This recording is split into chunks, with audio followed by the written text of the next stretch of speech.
Welcome. Today we're here to review the Promar Ambush series nets. Over here we have the XL and here we have the XLH. They do make a smaller one and an even bigger one that's in the 25-pound range. We're going to skip the small and biggest one today. It's not really applicable for the kind of hoop netting we're doing here in Southern California. And we're going to go with the XL review and the XLH review.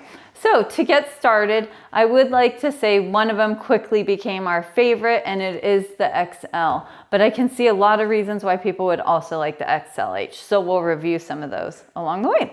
All right, to get started, we have a 20-inch opening on the top, 36 inches on the bottom. So you have the same, the same measurements there.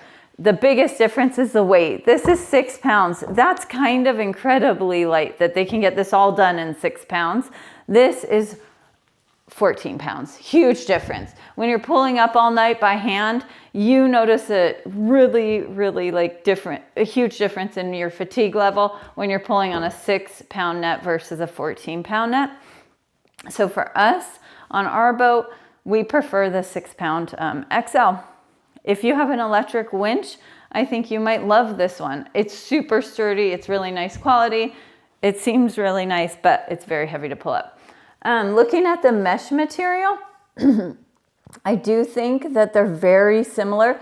This has lasted us for many years. We got these when they first came out, and we haven't had any issue with it. Obviously, sometimes the lobsters rip it up a little bit, and we have to we get some string. We have a roll of it on the boat and we just tie it up and it's fine. It works. I'm sure I could mend it better if I tried, but that works. They can't escape that.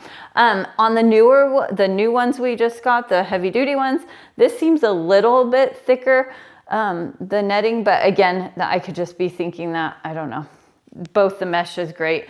The steel coating they have here, it's like a blue coating that has lasted probably close to 10 years in the case of this one, and it still looks great. So the coating they're putting on these nets is very nice. Moving over, they're both made with this little bait cage kind of net thing at the bottom. We don't use that, we never have. Right away we made a homemade bait tube. So let's talk about the bait tubes.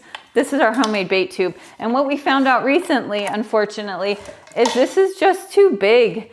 And then we found out that the lobsters and crabs, through underwater photography, we have like a video where you can see that, are actually able to access the bait without crawling in our net. That's a big disadvantage we've been fishing with all these years versus this. And I'll show you the difference. So imagine this is kind of like available without them being in it, crawling in the net.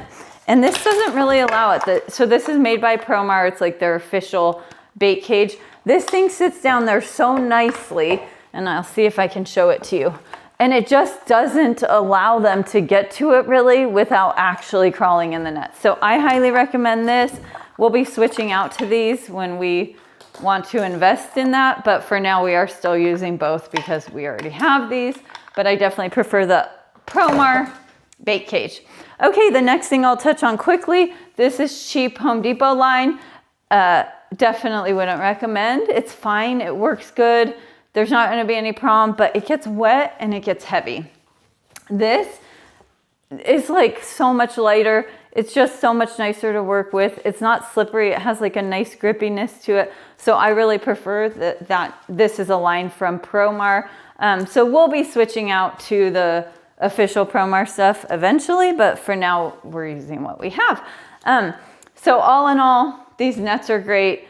I recommend if you're fishing on a private boat, no electric winch, or you're hand pulling, definitely go with the XL.